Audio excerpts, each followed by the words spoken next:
The emergency session of the Galactic Council convened at 800 hours, Standard Galactic Time, aboard the Nexus station orbiting the neutral world of Covenant Prime. 7 species had gathered, their representatives filling the circular chamber with a cacophony of translated voices, chemical signals, and electromagnetic pulses. The translators worked overtime, converting the biological diversity of communication into something each species could understand. Ambassador Marcus Reeves sat in the human delegations section, his jaw tight, gray temples catching the artificial light. Beside him, Commander Lucia Wren reviewed tactical data on a handheld display, while junior diplomat David Park prepared documentation that everyone present already knew would be ignored. Reeves had served in the United Earth Space Force for 20 years before transitioning to diplomatic service. He understood violence, had seen what it did to people, and had hoped the stars would offer something better than what humanity had always done to itself. He was about to be disappointed. The Dorvani representative, a reptilian creature named Sessic whose scales shifted through colors denoting bureaucratic authority, called the session to order. The matter at hand was simple in its horror. The Muron species faced extermination. Their homeworld had fallen to the Zelthari collective 3 months prior. Their colonies had been systematically destroyed, and approximately 3 million refugees now fled through the Vex corridor in ships never meant for extended spaceflight. The Muron had committed no crime. They possessed no strategic resources the Zelthari needed. They had simply existed in space the Zelthari collective wanted, and the collective's ideology deemed them genetically inferior. The Zelthari had announced their intentions through official channels, citing some obscure principle of territorial purification that made Reeves want to put his fist through something solid. The distress calls had been broadcasting for weeks, automated signals crying out to anyone who would listen, begging for sanctuary, for fuel, for food, for hope. The signals had reached every major species in the galactic community, every single one. The Viren spoke first. Their representative, a mantis-like creature named TCH-Kick, whose compound eyes reflected the chamber's light in fragmented patterns, delivered their position with the emotional weight of a quarterly earnings report. The Zelthari collective purchased 40% of Viren exports. The trade agreements had been in place for 3 generations. Breaking them would cost the Viren economy 17% of its gross product. The numbers were regrettable, of course, but mathematics did not care about sentiment. The Viren could not help. Reeves felt his hands curl into fists beneath the table. The Kelthros delegation went next. They existed partially in water-filled environment suits, their tentacles drifting in artificial currents as they communicated through color changes in their translucent skin. Their philosophy, they explained, prevented interference in the self-determined paths of other species. To intervene would be to impose Kelthros' values on the situation, to assume they knew better than the natural course of events. The Muron situation was tragic, certainly, a deep source of philosophical discomfort, but the Kelthros had spent 10,000 years learning that interference only bred more suffering in the long term. They could not help. Commander Wren's fingers tightened on her datapad. Reeves heard the slight crack of pressure on the casing. The Dorvani cited treaty law. Sessic's scales rippled through the colors of legal precedent as he explained that according to Treaty 47, Section 12, Subsection 9, Paragraph 14, the galactic community had no legal obligation to provide military protection to non-signatory species. The Muron had never joined the community, had in fact declined membership 40 years ago, and therefore existed outside the legal framework that might obligate assistance. Furthermore, the Zelthari collective, while aggressive, had not violated any treaties to which the Dorvani were signatories. The law was clear. They could not help. David Park looked at his notes, then at Reeves, his young face struggling with the realization that this was what galactic civilization actually meant. The Thule crystalline form chimed its response, vibrations translated into words. They were old, far older than any other species present. They had observed 10,000 cycles of galactic politics, watched empires rise and collapse, seen wars that had consumed entire spiral arms. They knew, with the certainty of deep time, that intervention only bred more conflict. Today's rescue became tomorrow's territorial dispute, became next century's war. The pattern was invariable. The Thule did not act based on emotional response to singular events. They could not help. The Gren representative, a mammalian creature covered in soft fur that rippled with anxiety, spoke quietly. Their species specialized in agriculture, in growing things, in nurturing life across dozens of worlds. But their military was designed purely for defense, small patrol craft meant to protect convoys and discourage pirates. Against the Zelthari battle fleet, the Gren would be slaughtered within hours. They had families, colonies, billions of their own people who depended on their government's wisdom. They desperately wished they could help, but they could not. The Axthari, avian beings whose wings had been modified for zero-gravity maneuvering, explained their position with the certainty of historians. They documented galactic events, maintained archives spanning millennia, preserved the truth of what had happened so future generations could learn. But they did not participate. To act was to become part of the story rather than its observers. Their role was sacred, their neutrality absolute. They would record what happened to the Muron with great care and deep regret, but they could not help. 6 species, 6 variations on the same answer. No. Reeves stood, and the chamber's attention shifted to him like a physical weight. He was not a tall man, but he carried himself with the bearing of someone who had commanded ships in the deep dark. His voice, when he spoke, was level and controlled. "The Muron are dying," he said, "not in some abstract future conflict. Not in a philosophical thought experiment. Right now, today, 3 million sentient beings are suffocating in ships held together with hope and desperation. They're rationing air. They're watching their children go hungry. They're broadcasting their location into the void and praying anyone will care enough to help." He looked at each delegation in turn. "You've all explained very eloquently why you can't. The economics don't work. The philosophy isn't right. The treaties don't require it. You don't have the capability. You need to stay neutral. I understand all of that. I do. But I want each of you to think about what you're actually saying. You're saying that your comfort is more valuable than their lives, that your principles matter more than 3 million people who did nothing wrong except exist in the wrong place." Cessic's scales flashed the color of protocol violation. "Ambassador Reeves, this is not a productive line of humanity votes to provide immediate aid and protection to the Muron refugees," Reeves continued. "We will deploy fleet assets to the Vex corridor to conduct search and rescue operations.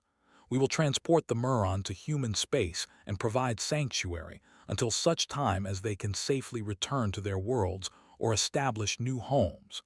And we will defend them against anyone who tries to finish what the Zelthari started." The chamber erupted. The Viren's translator screeched about economic warfare. The Thule chimed warnings about cascading conflicts. The Dorvani cited 17 different treaty violations. Reeves waited for the noise to die down. "Humanity submits this for a vote. All those in favor of the galactic community providing aid to the Muron refugees." His hand rose. "Alone. All those opposed." 6 hands, tentacles, crystalline appendages, and wings. "The motion fails," Cessic announced, scales settling into the color of procedural completion.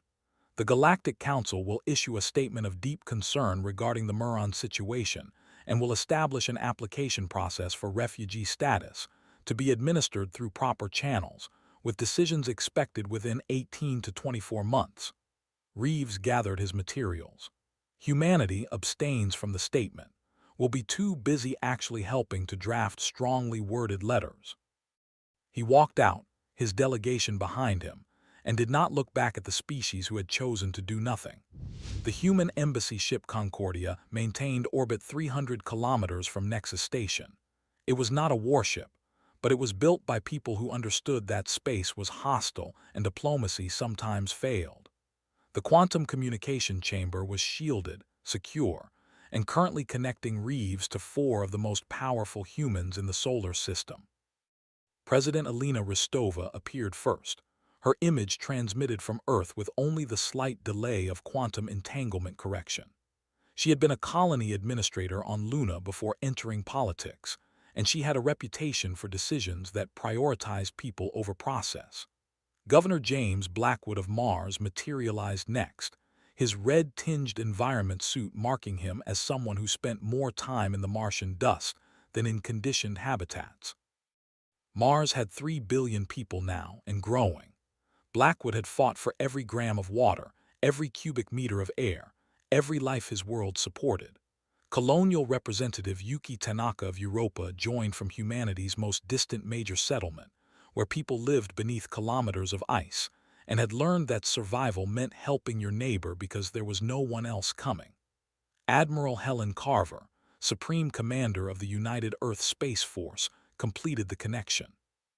She was angular and precise, a career officer who had come up through the ranks during humanity's expansion into the outer system. She had fought pirates in the belt and negotiated standoffs with colonial separatists. She knew exactly what Reeves was about to ask for. They said no, Reeves stated without preamble. All of them. 6 different excuses, same answer. We expected that, Rostova replied. What are you recommending? We go anyway. The 3rd Expeditionary Fleet can reach the Vex Corridor in 11 days if they leave immediately. We have the transport capacity to evacuate the Muron and the military strength to deter the Zelthari while we work. Blackwood leaned forward. Deter or fight? Depends on the Zelthari, Reeves said. Intelligence suggests they've sent a battle group to hunt down the remaining refugees. If our fleet is there, it becomes a question of whether they're willing to engage human warships over what they consider vermin extermination. Admiral Carver pulled up tactical displays that appeared in the shared virtual space. The Zelthari battle doctrine favors overwhelming force against inferior opponents. They have experience fighting species with limited military capability. They have no experience fighting us. That makes this unpredictable. What are the risks? Tanaka asked quietly. War, Carver said bluntly. The Zelthari Collective controls 47 systems. They have a centralized military command and a culture that views compromise as weakness. If we humiliate them, they might decide they need to respond forcefully to maintain their reputation. And if we don't go, Reeves asked. The silence stretched. Rostova broke it. 3 million people die, and we become exactly like the species we were disgusted with 3 hours ago. Blackwood nodded slowly. Mars supports intervention. We've got dome space we can convert to Muron-compatible environments. Not ideal, but it keeps them alive. Tanaka added, Europa will take as many as we can support. The Muron are partially aquatic, correct. They'll adapt better than most to our habitats. Carver studied her tactical display. I can have the fleet underway in 6 hours. Rear Admiral Thomas Kirby is the best strategic commander we have. If anyone can pull this off without starting a war, it's him. She paused. But I need to be clear. We're committing 47 warships, 12 hospital ships, 30 transports, and 8 supply carriers. Nearly 20,000 personnel. If this goes wrong, the casualties won't be small. Rostova looked at each of them in turn, then at Reeves.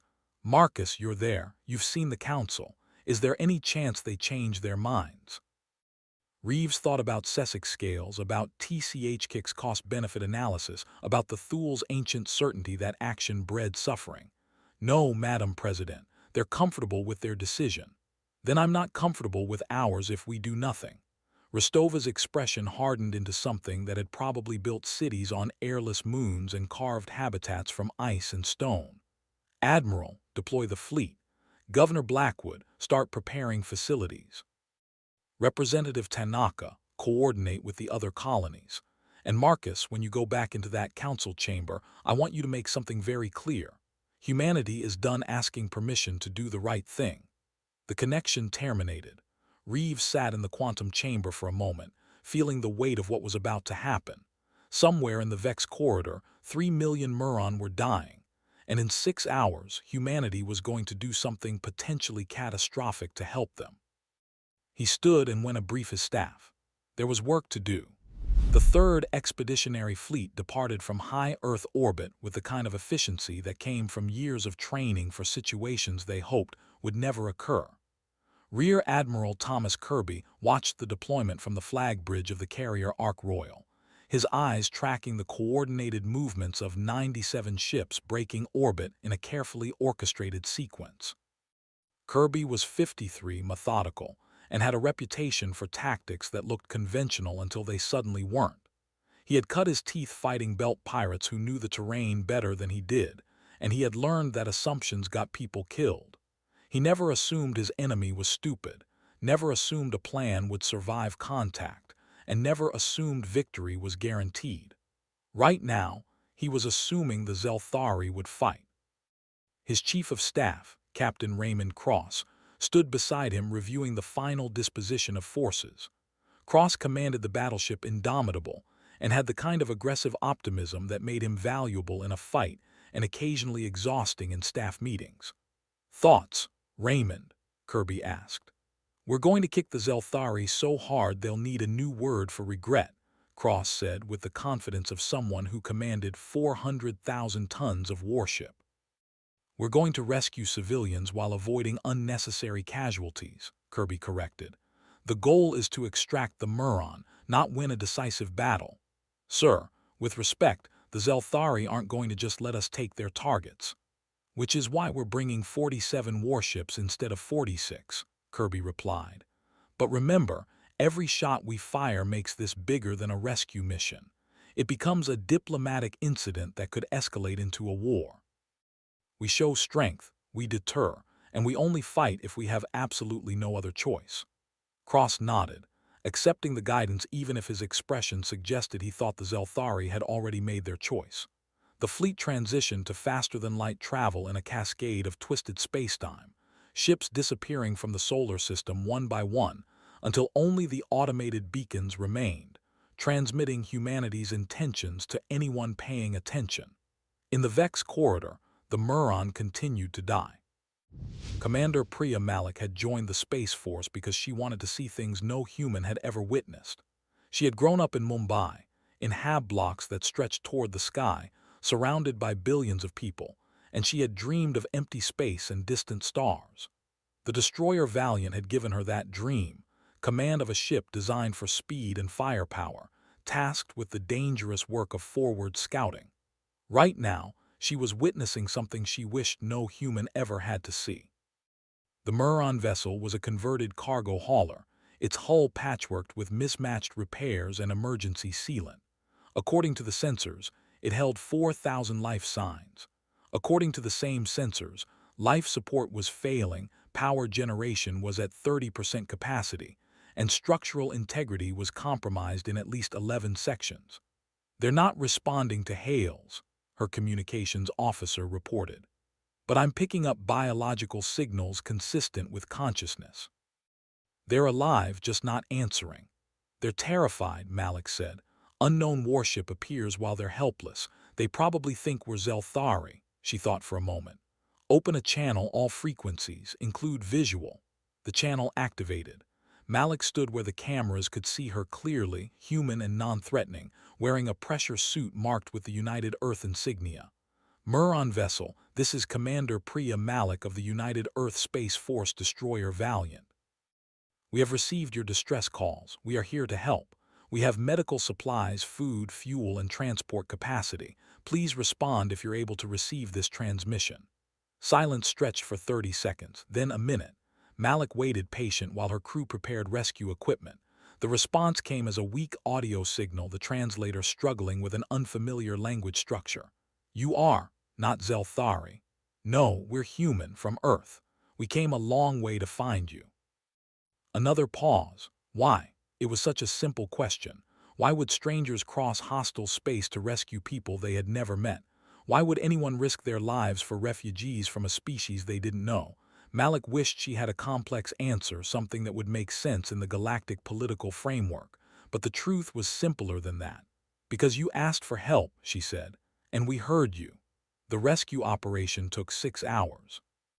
Malik's crew worked with the precision of people who trained for disaster response, transferring Muron from their dying ship to the Valiant's auxiliary bays.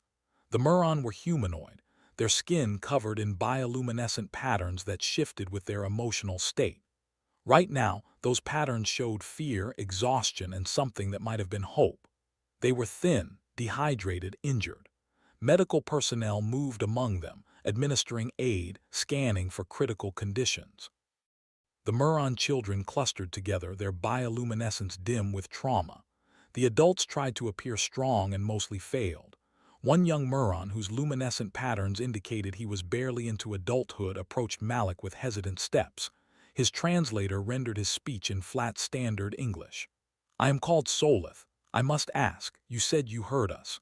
But the others, the 6 species who sit in council, they heard us too. They did not come. Why are you different?" Malik knelt down, bringing herself to eye level with Solith.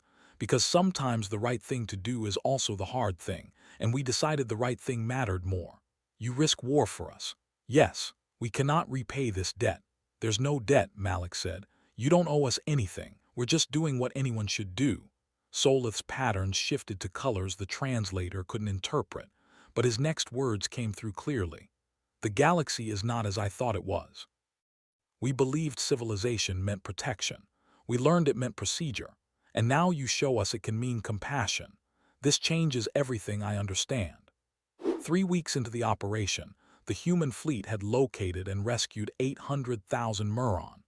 The Vex corridor was vast, and the refugee ships were scattered across dozens of light years, hiding in radiation zones and gravitational anomalies that made detection difficult. Admiral Kirby had split his forces into search groups, each combining military escort with hospital and transport capacity. It was working. Slowly, methodically, they were finding the survivors. And then intelligence detected the Zelthari battle group. 23 warships, moving in coordinated formation, sweeping through the corridor with clear intent. They were hunting. The Zelthari had sent their war leader Cranox, a commander known for brutal efficiency and absolute loyalty to the collective's ideological purity. Kirby studied the tactical display in his operations center, watching the red icons move through space that still contained over 2 million Muron refugees. The geometry was bad. The Zelthari fleet was positioned to intercept human rescue operations, and their trajectory suggested they knew exactly where the largest concentrations of Muron ships were located. Captain Cross leaned over the display. "We could hit them now. They're not expecting us. We could take out half their fleet before they knew what happened." "And then we're definitely at war," Kirby replied. "No ambiguity, no diplomatic wiggle room. We fired first." "Sir, they're heading directly toward the refugee concentration in Sector 7. 1,500 Muron ships, over 1 million people. If the Zelthari reach them first," Kirby knew. The Zelthari weren't interested in capture or deportation. They wanted extinction, and they would achieve it efficiently. "How long until the Zelthari reach Sector 7? 48 hours at current speed." "How long until we can evacuate Sector 7? The operations officer ran the calculations. "With our current deployment, 72 hours minimum. We don't have enough transport capacity and position." Kirby felt the decision crystallize. He had known this moment was coming since he received the mission orders. Somewhere in his mind, he had already made this choice. Now he just had to commit to it. "All ships, new orders. Combat vessels form defensive perimeter around Sector 7. Hospital and transport ships continue evacuation operations at maximum speed. We're staying." Cross grinned. "Now we're talking." "We're not talking, Raymond. We're protecting civilians. There's a difference." "If you say so, sir." Kirby activated the fleet-wide channel. "This is Admiral Kirby to all ships. We have detected hostile forces moving toward the refugee concentration. We are not abandoning these people. We will establish a defensive position and continue rescue operations. We will only engage if fired upon, but make no mistake, we will defend ourselves and the civilians under our protection. I know this isn't what we trained for. I know this could get messy. But I also know that every person on this fleet volunteered to serve. Today, we're going to show the galaxy what that service means." Kirby out. The fleet moved into position.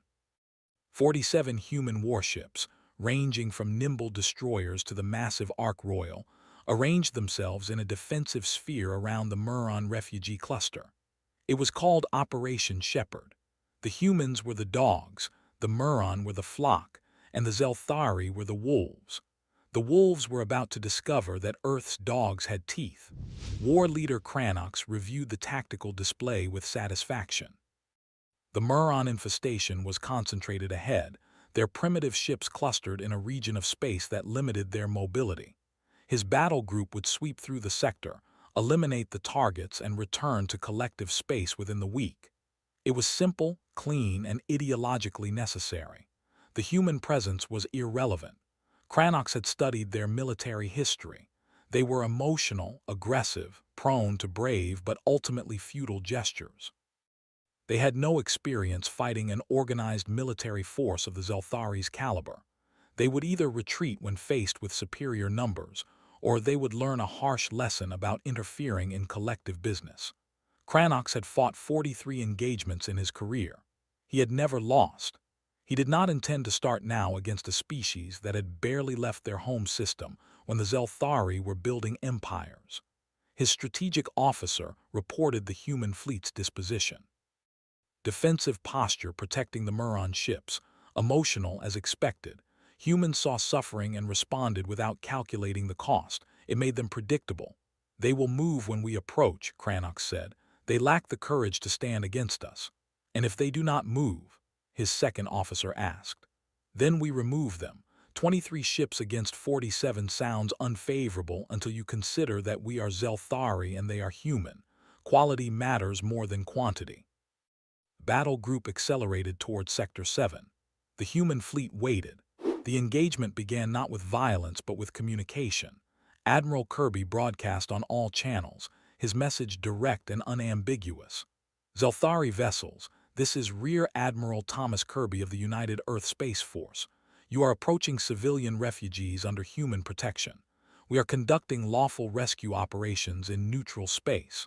Alter your course or we will interpret your approach as hostile action. Cranox responded with the Zelthari equivalent of laughter. His transmission came through clear and contemptuous. Human Commander, you are protecting genetic contaminants that the collective has deemed necessary to eradicate. Your interference violates the collective's sovereign right to manage inferior species.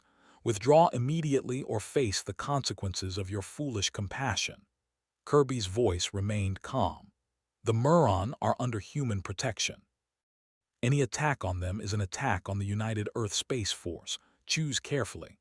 You cannot stop us, human. We are Zelthari. We do not fear your empty threats. Then I guess we're both about to learn something new today. The channel closed. The Zelthari fleet continued its approach. Kirby turned to his tactical officer. Authorization code Kirby Alpha 7. Rules of engagement are now active. We fire only in defense, but we fire to disable or destroy. No warning shots, no half measures. If they commit, we respond with everything we have. Understood? Understood, sir. Helm, execute tactical plan, Sierra. Let's see if they're paying attention. The human fleet shifted. It looked like a defensive repositioning, ships adjusting their formation to better protect the refugee cluster. But the movement was carefully calculated. The Vex corridor's gravitational anomalies and radiation zones were dangerous to navigate. The human ships were positioning themselves to use those hazards as weapons. Cranox saw the movement and dismissed it as nervous maneuvering. He ordered his fleet into attack formation, preparing to punch through the human line and reach the Muron ships beyond. The Zelthari advanced. The humans waited. At 30,000 kilometers, the Zelthari opened fire. The human destroyer screen took the first hits, their shields flaring with absorbed energy as Zelthari particle beams raked across their hulls. Damage was minimal, shields held, but the intent was clear. Return fire, Kirby ordered. The human fleet responded with coordinated precision. Railgun rounds accelerated to relativistic speeds, crossing the distance in seconds. Missile pods released their payloads, hundreds of warheads tracking toward Zelthari ships. Point defense lasers created a web of coherent light, intercepting incoming fire. The battle exploded across 1,000,000 cubic kilometers of space. The Zelthari expected a brawl, ship against ship, firepower against firepower.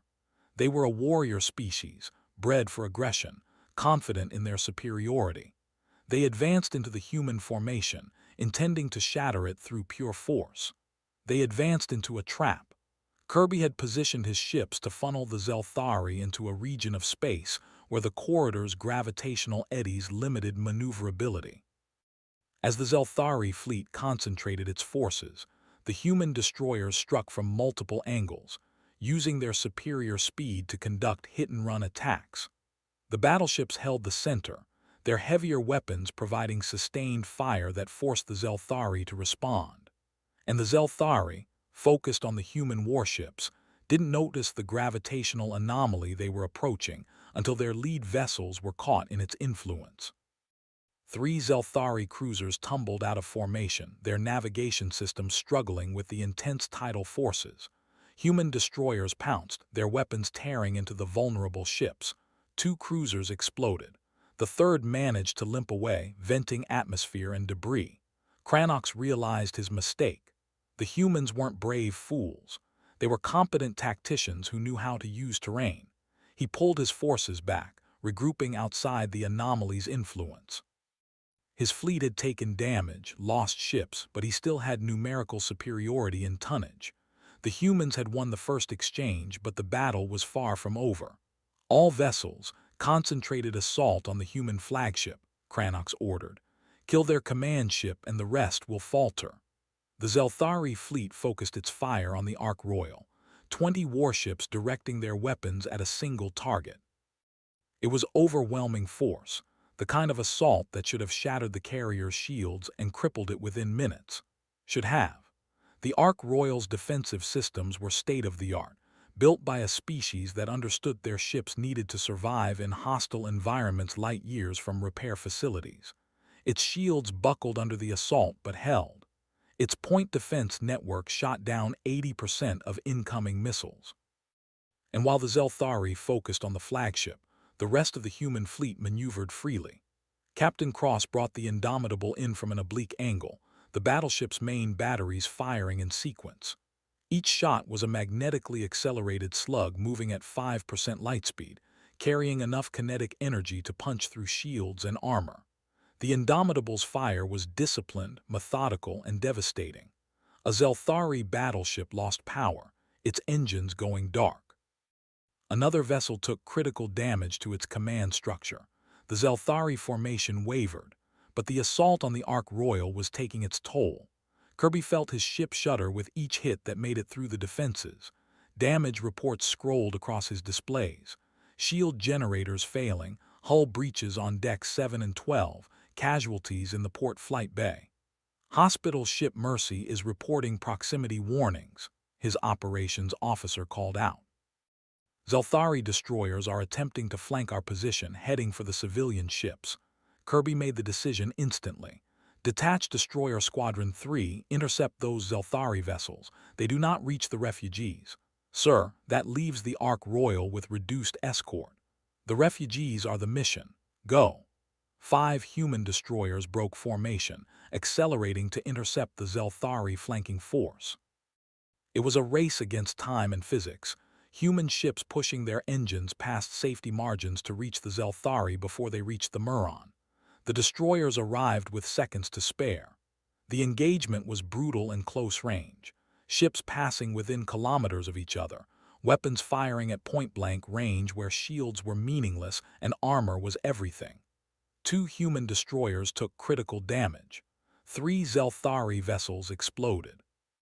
The flanking attack failed, but the cost was paid in human lives. On the Indomitable, Captain Cross was fighting his own battle. His ship had positioned itself between the Ark Royal and the heaviest Zelthari fire, taking hits meant for the flagship. The battleship's armor was holding, but barely. Damage control teams worked frantically to repair failing systems. Bridge, this is engineering. We've got a plasma fire in the main power conduit. If it reaches the reactor, we're done. Cross made the hardest decision a captain could make. Evacuate engineering section, seal it off and vent the compartment to space. Sir, we have people still working in there. I know, do it. The compartment vented. The fire died. 17 engineers died with it. The Indomitable stayed in the fight. The battle raged for 3 hours. Ships maneuvered and fired, systems failed and were repaired, people died and were replaced at their stations.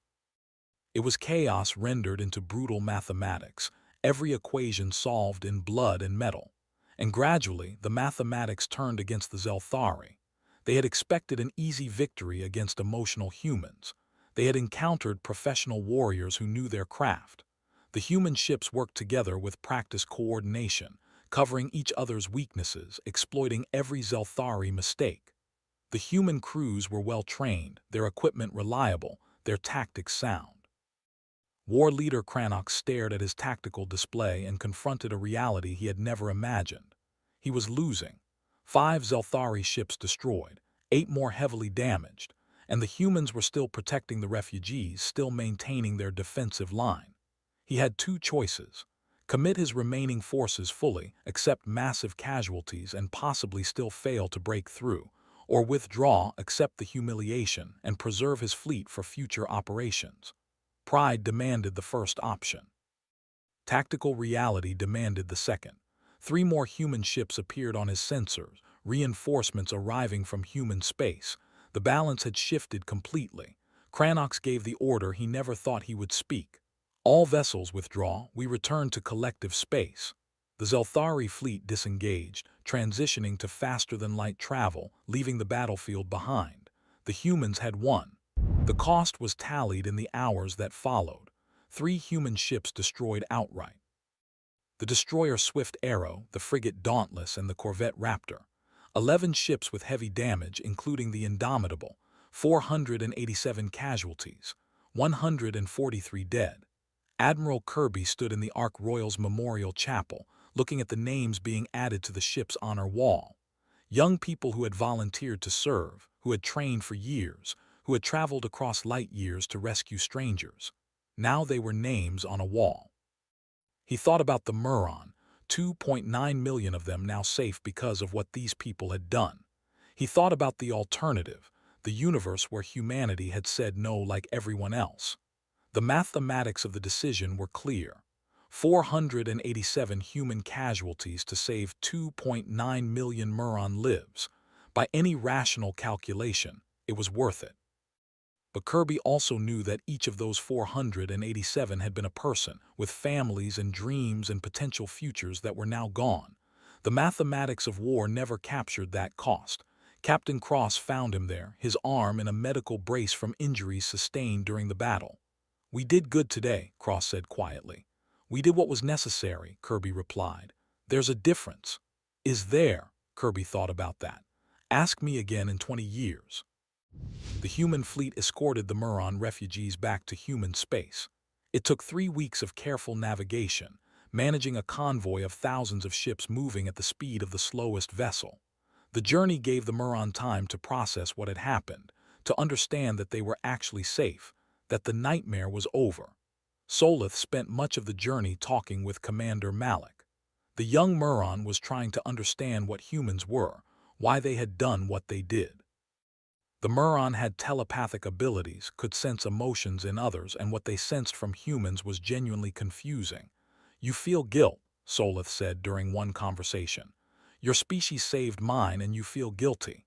"We feel guilty because we couldn't save everyone," Malik explained. "Because people died, because we didn't act sooner. You were the only species that acted at all.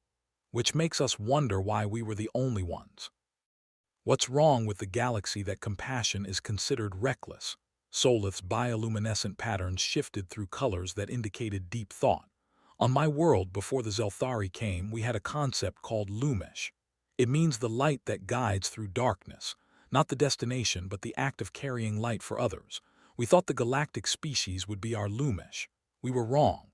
You are what we imagined they would be." Malik looked out at the convoy, thousands of ships carrying millions of lives. "We're not special, Solith. We're just people trying to do right. That is what makes you special. You believe doing right is ordinary." The convoy arrived in human space to a sight none of the Muron would ever forget. Ships from across the solar system had gathered, civilian vessels alongside military craft, forming a corridor of welcome that stretched from the outer system to Earth itself. Humanity had mobilized. Mars had converted industrial domes into temporary housing. Europa had opened habitats beneath its ice. Luna, Titan, Ganymede, even the Belt colonies had pledged support. The response had been overwhelming.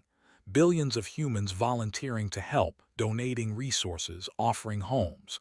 There had been debate, certainly, concerns about the cost and the logistics, but the public sentiment had been clear.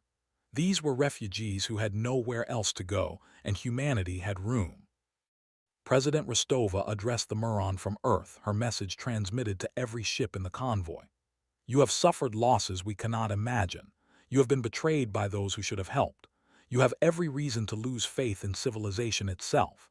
But I want you to know that here in human space, you are not refugees. You are guests.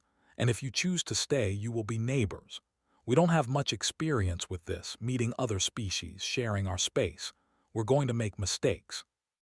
But we're going to try, because that's what people do when they have the chance to help. They try. The Muron settlement process took months. They spread across human space, clusters of families choosing worlds that felt right to them. Many went to Mars, where the dome cities reminded them of their own architectural traditions. Others chose Europa, where the water felt like home. Some even settled on Earth itself, in specially built communities that accommodated their biological needs. The integration was not without challenges. Cultural differences, biological incompatibilities, the simple friction of two species learning to coexist. But both humans and Muron approached the difficulties with patience. The Muron taught humans about their telepathic arts, their understanding of emotional resonance. Humans taught the Muron about resilience, about rebuilding after loss. And slowly, something new began to emerge. Not human culture or Muron culture, but something blended. Communities where both species lived together, learned together, built together. Solith became a teacher, helping young Muron understand their new home. He taught classes on Earth history, trying to explain to children who had lost everything why this strange species from a distant world had risked so much to save them. One student asked the question that was on everyone's mind. Teacher Solith, do humans expect payment? When will we have to repay the debt? Solith thought about his conversations with Commander Malik about everything he had observed. There is no debt. That is the answer that makes no sense to us, but it is the truth. Humans help because help was needed. They expect nothing in return. But why? Because, Solith said slowly, they believe this is what intelligent beings should do, not what they must do or what benefits them. What they should do. It is built into how they see the universe. The Galactic Council reconvened 6 months after the Battle of Vex Corridor. Ambassador Reeves attended, but this time he was not alone. 3 Muron representatives accompanied the human delegation, their bioluminescent patterns marking them as survivors, witnesses to what had happened. The council chamber was tense. The Zelthari had demanded sanctions against humanity for interference. They had mobilized diplomatic pressure, calling in favors, threatening trade consequences. The vote failed. The Virin, reading the political currents, abstained. The Kelthros, shamed by human action, voted against sanctions. Even the Dorvani, bound by their love of law, could not find sufficient legal justification. Only the Thule supported the Zelthari, and they did so quietly without the certainty they usually projected. The motion failed 4-3. Reeves stood to address the council. He had prepared a diplomatic speech, full of careful language and measured tones. He discarded it. 6 months ago, I sat in this chamber and watched each of you explain why you couldn't help the Muron. The economics weren't right. The philosophy didn't support it. The treaties didn't require it. You had very good reasons. Reasons that probably made sense in your governmental reports and policy analyses. He gestured to the Muron representatives. These people were dying while you had your reasons. 3 million sentient beings were suffocating in the dark, and you wrote strongly worded statements. Cesic's scales flashed irritation. Ambassador Reeves, the council's decision-making process is complex and considers multiple. I know, Reeves interrupted. I understand. You have to weigh competing interests, balance risks, consider long-term consequences. I get it. But here's what I learned in the last 6 months. All of that complexity, all of that careful consideration, it's just an elaborate way of saying no, of justifying inaction, of making yourselves feel better about doing nothing while people die. He looked at each delegation. Humanity voted to help. We deployed our fleet. We fought a battle, we lost 143 people, and we saved 2.9 million Muron. Was it risky? Yes. Could it have started a war? Yes. Did it cost us in resources and political capital? Absolutely. His voice hardened. But we can look at ourselves and know we did something. We acted. We helped. When it mattered, when lives were on the line, we chose compassion over comfort. Can any of you say the same? The chamber was silent. You asked us to follow your rules, your precedents, your traditions of careful inaction. We tried. We sat in this council and played by your procedures. But when the choice came down to your laws or our conscience, we chose conscience. And I'm not sorry. I'm not apologetic. Because in 100 years, in 1,000 years, humans will look back at this moment and be proud of what we did. Will your species be able to say the same? Reeves sat down. The Muron representative, an elder named Vaelash whose luminescence carried the weight of survival, stood to speak. I was on one of the ships, Vaelash said, his translator rendering his words in flat standard English that couldn't convey the emotion in his patterns. I watched my world burn. I held my daughter as she died from injuries I could not treat. I called out to the stars, to anyone who might hear, and I received silence. 6 species heard us. 6 species had the power to help. Only one answered. He turned to face the human delegation. My people have a new word now, Revash. It means the one who comes when called. It is a title of honor, a name we give to those who prove that civilization is more than just survival. It is compassion. It is courage. It is choosing to act when inaction would be easier. Vaelash looked back at the council. I do not hate you for your silence. I understand fear, understand caution, but I will never forget who came and who did not. And my children and their children will remember. The galaxy will remember. The speech ended. The session adjourned. The representatives departed to their ships and their homeworlds, carrying with them the uncomfortable knowledge that they had been judged and found wanting. In the weeks that followed, something shifted in the galaxy. It was subtle at first, easy to miss among the normal diplomatic noise. But it was there. The Gren quietly expanded their military, building ships designed for more than just defense. They did not announce this publicly, but the shipyard construction was visible to anyone paying attention. The Kelthros established a new philosophical movement called the Active Compassion School. It challenged the traditional Kelthros doctrine of non-interference, arguing that observation without action was a form of participation in suffering. Even the Viren began reconsidering their relationship with the Zelthari. The profit margins were good, certainly, but they noticed that other species were looking at them differently now. Looking at them the way one might look at someone who had chosen money over morals. 3 smaller species that had been suffering under oppressive neighbors suddenly found their courage. They did not ask humanity for military intervention. They asked for something more profound. They asked how to find the strength to stand up for themselves. Humanity provided advisors, not soldiers, teachers, not commanders. The message was clear. We will help you, but we will not fight your battles for you. We will show you that it is possible to say no to oppression, but you must be the ones to say it. Within 2 years, the Zelthari collective found itself increasingly isolated. Trade agreements collapsed. Diplomatic relationships cooled. Their military expansion slowed as they faced resistance from species who had learned from humanity's example that intervention was possible. The collective did not collapse, but it could no longer expand unchecked. It had learned that actions had consequences, and that the galaxy was watching. 5 years after the rescue, a memorial was dedicated on Mars.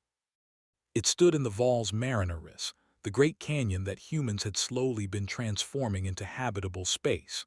The memorial was designed by Muron artists, a towering structure of crystal and light that caught the Martian sun and cast rainbow patterns across the red sand. 143 names were inscribed in the crystal, the humans who had died in the Battle of Vex Corridor. The memorial did not glorify war. It honored sacrifice. It remembered that freedom and compassion sometimes required people to risk everything. The dedication ceremony drew thousands. Muron and humans together, military personnel and civilians, government officials and ordinary people who had volunteered to help refugees they had never met.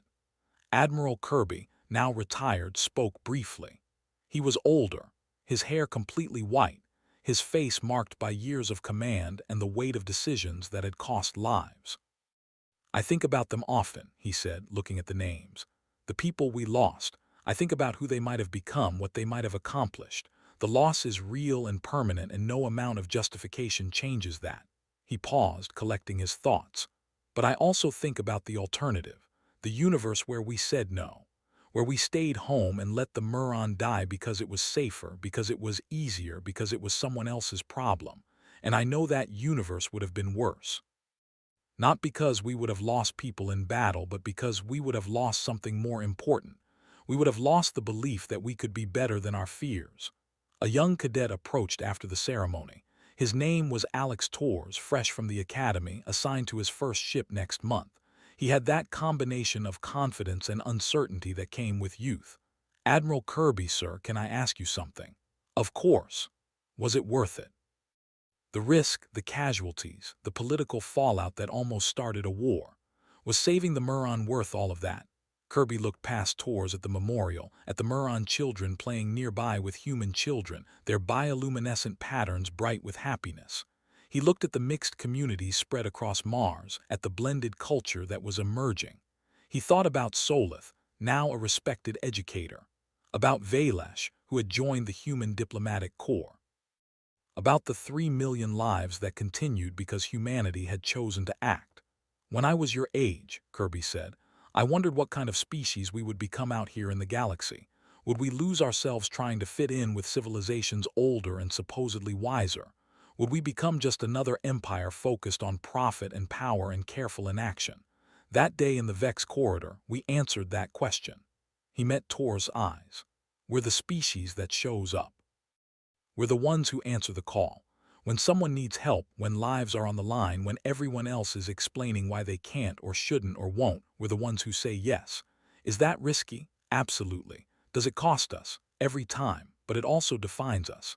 It tells the galaxy and ourselves who we are when it matters. Kirby looked back at the memorial. Those 143 people died protecting strangers. They didn't die for territory or resources or political advantage. They died because 3 million people needed help, and we were the only ones who cared enough to try. "Yeah, kid, it was worth it. It will always be worth it." Torres nodded slowly, processing this. "What if we had failed? What if we had lost the battle and the Muron had died anyway? Then we would have failed trying, which is still better than succeeding at doing nothing." The sun set over Mars, the crystal memorial catching the last light and throwing it across the canyon in bands of color. Humans and Muron together watched the day end and the stars emerge, those distant points of light that held so many worlds, so many species, so many opportunities to choose between comfort and courage. Earth hung in the sky, a blue-green jewel visible in the Martian evening. Humanity's homeworld, where billions of people went about their lives, most never knowing the names of those who had died in the Vex corridor. But they lived in a universe where humanity had chosen compassion, and that choice rippled through everything. On Nexus Station, the Galactic Council continued its work. The Dorvani still cited treaties. The Viren still calculated profit margins. The Thule still observed with ancient certainty. But now, when difficult questions arose, when someone suggested that intervention was too risky or too complicated, there was a new counterpoint. What would the humans do? It was not always the deciding factor. Often it was not. The galaxy was vast and complex, and no single species could change everything. But it was there, that question, that example. The knowledge that compassion was possible, that action was achievable, that the right thing could be done even when it was hard. Humanity had not fixed the galaxy. They had simply shown that fixing it was possible, and sometimes that was enough. Solith stood at the memorial as the crowd dispersed, his hand resting on the crystal that held the names of the dead. His bioluminescent pattern cycled through colors of remembrance and gratitude. A human woman approached, middle-aged, her eyes red from crying. She stopped beside Solith, looking at one name in particular, Lieutenant James Morrison, her son. "I'm sorry," Solith said quietly. "He saved my people." The woman nodded, unable to speak for a moment. When she did, her voice was thick with grief. "He always wanted to help people, Even as a child, he couldn't stand to see anyone hurting. I used to think it would get him into trouble. It got him into history, Solith replied. Every Muron child learns these names. They learn what your son did. They learn that when we had nothing, when we were dying in the dark, humans like your son came. We will remember forever. Will that be enough? She asked. Will remembering bring him back? No, Solith said honestly, but it means he mattered. It means his choice changed the universe. For 3 million of my people, your son is the reason we are alive. Our children, our children's children, all of existence that flows from our survival exists because he chose to help. The woman touched the name carved in crystal. I wish I could tell him I'm proud. He knew, Solith said with certainty. His telepathic sense had touched many humans over the years, had felt their emotions, understood their motivations. Humans who make that choice, they know. They know the cost and they choose to pay it anyway. Your son knew you would be proud. It is why he could be brave. They stood together in silence as the Martian night deepened and the stars grew brighter. Human and Muron, mourning and celebrating, carrying forward the legacy of those who had chosen compassion when comfort would have been easier. In the void between stars, in the places where refugees still fled from oppression, the distress calls continued. The galaxy was vast and cruel, and suffering was never in short supply. But now, when those calls went out into the darkness, there was a new possibility. The chance that someone would hear, the hope that someone would come, and increasingly that someone wore the insignia of United Earth. They were not saviors. They were not perfect. They made mistakes, failed sometimes, arrived too late more often than they wanted to admit. But they came. And in a galaxy that had grown comfortable with inaction, that had perfected the art of justifying indifference, humanity had become something the stars had not seen in a very long time. They had become hope, not the abstract kind, not the philosophical concept debated in council chambers. Real hope.